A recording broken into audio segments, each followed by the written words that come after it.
At 56, Phil Mickelson is no longer controlling the story around his own career. His long absence, a season without a single major appearance, and Rory McIlroy's latest attack have revealed what golf fans already suspected. The LIV revolution that Phil helped launch has reached its most dangerous hour. Rory now argues that the breakaway league damaged golf, while LIV fights for new funding and player support. Phil, once the loudest voice in the battle, has answered with silence. That silence now feels louder than any press conference. This is not simply a retirement question. It is a fight over who changed professional golf, who carries the blame, and whether Mickelson still has a place in the sport he helped divide.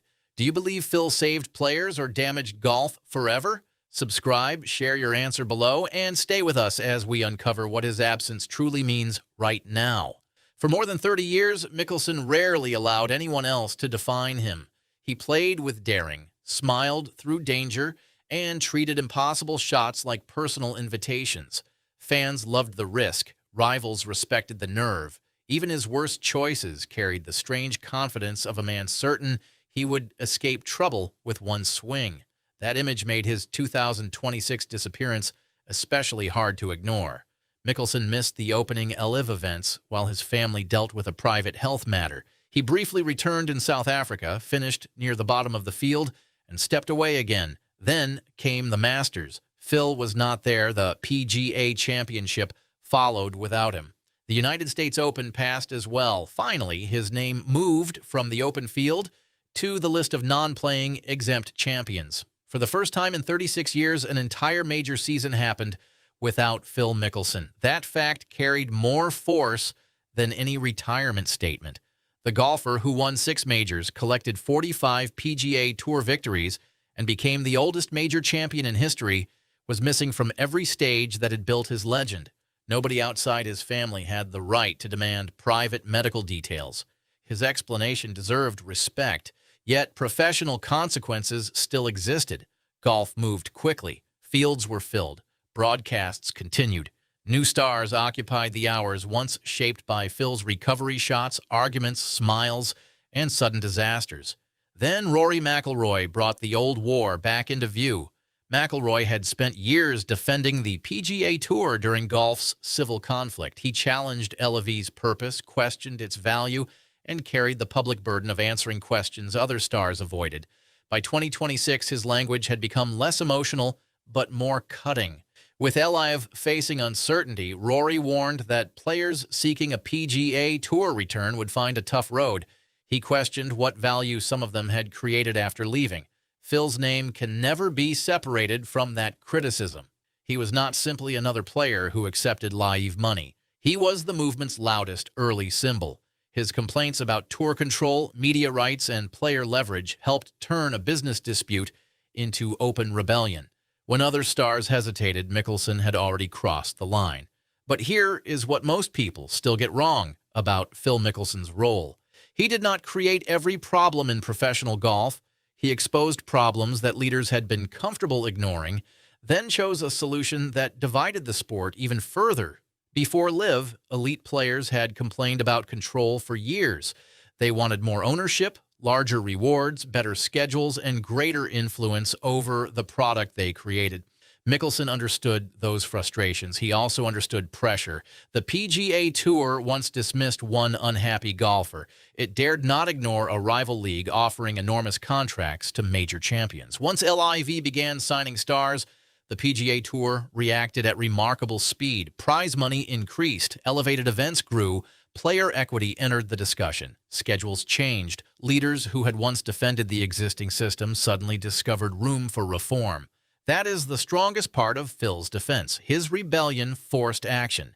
His supporters therefore see him as the uncomfortable player who made everyone richer. They argue that current PGA Tour stars enjoy benefits created by pressure they were unwilling to apply themselves. In that reading, Mickelson accepted public damage so younger golfers would gain more power. Rory's side sees a different picture. Reform did not require separation, suspensions, lawsuits, divided fields, or years in which the best golfers met only at majors. LIV offered leverage, but it also broke relationships. Fans were asked to follow rival schedules, unfamiliar team names, and arguments about money instead of watching the strongest fields compete together. Both arguments contain truth. That is why the Mickelson story remains so powerful. He identified real weaknesses. He also helped create new ones. He challenged a system that needed pressure, but his chosen weapon cut through the entire sport. The personal cost became clear almost immediately. Longtime sponsors stepped away. His reputation changed. A player once celebrated as the people's champion became one of golf's most divisive figures. Every appearance turned into a referendum on Saudi money, loyalty, and motive. His golf sometimes became secondary to the battle around him. That transformation mattered because Mickelson had spent decades building emotional credit with fans. He was not a distant machine. He made mistakes in public. He lost tournaments through reckless choices, returned the next week, and tried again. His 2004 Masters victory felt like shared relief after years of major heartbreak. His 2010 win at Augusta became inseparable from Amy Mickelson's cancer fight. His 2021 PGA Championship victory at Kiowa Island looked impossible until he made it real at age 50. That final major changed expectations. Phil was no longer merely an aging star receiving ceremonial applause. He proved he was still beating the best players under the heaviest pressure. For a brief moment, age looked powerless against imagination and belief. 5 years later, the contrast is severe. Instead of preparing for majors, Mickelson spent much of 2026 away from competition. Instead of leading golf's loudest argument, he offered limited public explanation beyond protecting his family. Instead of forcing leaders to respond, he watched LIV search for financial stability and stronger player commitment. The silence does not prove surrender. It does not confirm retirement. It certainly does not erase the private reason behind his absence. But silence creates space, and that space is now being filled by rivals, analysts, former supporters, and executives deciding what the LIV era meant. McIlroy's position carries extra weight because he stayed. He refused LIV's offer, defended the PGA Tour, and later admitted that parts of the conflict exhausted him. He also watched the tour change after LIV applied pressure. That complicated history makes his criticism more than a simple victory lap. Rory can argue that the PGA Tour survived, adapted, and remains the strongest weekly home for elite golf. He can point to the difficult route facing LEV players who want to return. Brooks Koepka used a limited return program, but that door closed for other eligible stars. Future terms are expected to be less generous, not more. Phil's position is harder to hear because he is not publicly making it. His strongest defense exists in the changes everyone can see. Larger purses did not appear by accident. Player programs did not expand in a vacuum. The tour became more responsive because LIV created a threat it dared not dismiss. Yet leverage is not the same as victory. LIV now faces the challenge of proving it can operate as a lasting business rather than an expensive disruption. Its leaders have discussed new investment, a smaller schedule, and greater player ownership. Those ideas sound practical. They also reveal how far the league remains from the unstoppable future once advertised. Money can launch a sports league. It cannot automatically create tradition, trust, or weekly importance. Those qualities develop through time, meaningful competition, and stories fans choose to remember. LIV signed famous players. It produced moments of strong golf. Still, it struggled to make every event feel essential to the wider season. Mickelson was supposed to help solve that problem. His personality, history, and willingness to speak made him more valuable than his scores alone. He helped sell the idea that Levy represented freedom rather than escape. But as his playing level fell and his absences grew, the league lost part of its most recognizable voice. That created an uncomfortable question for the high flyers as well. Mickelson had previously said he would step aside if he was no longer helping the team. It was a rare admission from a competitor who had always believed another great round was waiting. At 56, that promise carries fresh weight. The decision is not based only on scoring. Phil remains a mentor, brand, captain, and connection to golf history. Removing him from competition would reduce attention. Keeping him in a playing role without regular appearances or strong results creates another problem. Live needs credibility, and credibility demands that positions carry standards. This is where the conflict becomes bigger than Rory against Phil.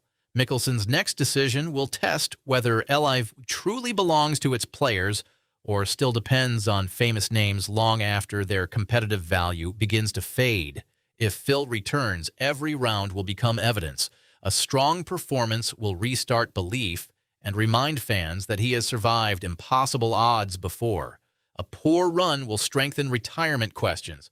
Another absence will make the silence even harder to separate from the ending many already fear.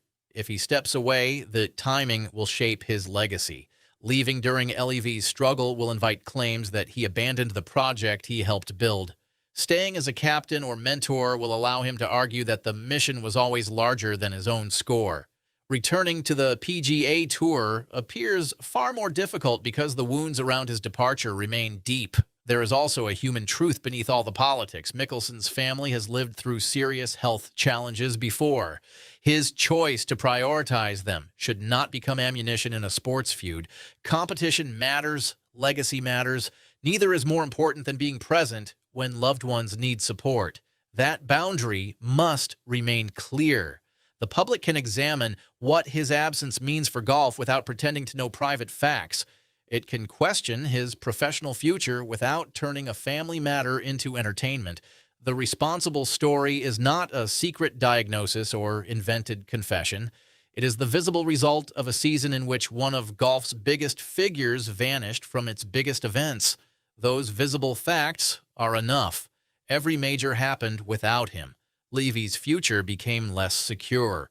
Rory's criticism returned. The PGA Tour's path back became narrower.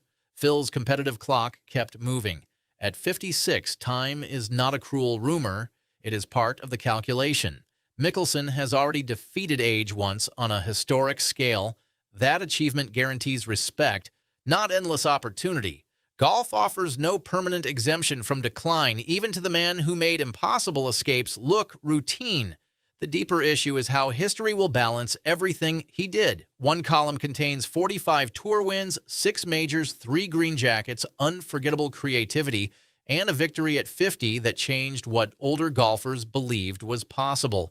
The other contains gambling controversies, reckless comments, broken partnerships, and a central role in the split that damaged professional golf's unity. Legacy does not require choosing only one column. Phil can be a transformational champion and a destructive force. He can expose unfairness and make decisions that produce more harm. He can help players gain money and power while losing trust from fans who once defended him. That complexity is exactly what simple arguments avoid. Rory's criticism appeals to fans tired of division. Phil's defense appeals to players who remember the old balance of power. The PGA Tour wants credit for stability. LIV wants credit for forcing change. Each side tells the part that serves its case. The judgment will depend on younger players. They received purses, event guarantees, and a louder voice after Live arrived. Many never followed Phil, yet they benefited from the pressure his departure created. That makes their silence important. Attacking Mickelson risks denying the gains that followed his rebellion. Defending him risks accepting every consequence of the split. Most choose the middle ground. They praise stronger competition, avoid the politics, and protect their careers. History will eventually ask whether that caution was wisdom or convenience. Phil took the risk. Rory carried the response. Everyone else inherited the changed landscape. Mickelson's absence has removed the one voice capable of defending his motives with first-hand authority. Until he speaks clearly, others will keep writing the final chapter for him. Some will describe a failed rebel. Others will honor a player who sacrificed popularity to challenge a closed system. The next few months, therefore, matter. Live must finish its funding plan, secure player commitment, and show what its reduced future will actually offer. The PGA Tour must decide how firmly it wants to close the door on returning stars. Mickelson must decide whether he remains a competitor, moves fully into leadership, or walks away. None of those choices will erase the split. They will determine who controls its ending. Phil once forced professional golf to discuss subjects it preferred to keep behind closed doors. Player value became public. Media rights became personal. Tour control became a national argument. The sport changed because he refused to stay quiet. Now the irony is impossible to miss. At the moment, his own future has become golf's biggest unanswered question. Mickelson is quiet. Rory is speaking. Executives are negotiating. Players are studying their options. Fans are trying to decide whether the revolution succeeded or collapsed under its own weight. The answer will not come from one interview or one tournament. It will come from what survives. If LV becomes stable and player-owned, Phil's gamble will look more meaningful. If the league shrinks further and stars search for exits, Rory's argument will gain force. If PGA Tour reforms endure, both men will claim part of the outcome. Mickelson's place will remain uncomfortable because comfort was never his style. He attacked pins others avoided. He chose lines others feared. He entered a golf war when silence would have protected his reputation. That courage produced change, but courage does not guarantee wisdom. At 56, the daring escape shot is finally fading away. There is no gallery opening, no impossible gap through the trees, and no green waiting beyond the trouble. There is only a choice about honesty, responsibility, and what remains after the noise. Phil Mickelson wanted to change professional golf. He succeeded. The painful question is whether he changed it into something better. Drop the word "feel" in the comments and tell us whether Mickelson saved professional golf or damaged it forever. If honest golf stories matter to you, subscribe. We cover the battles, the money, and the decisions shaping the game. Next, we will examine which LIV star faces the hardest road back to the PGA Tour.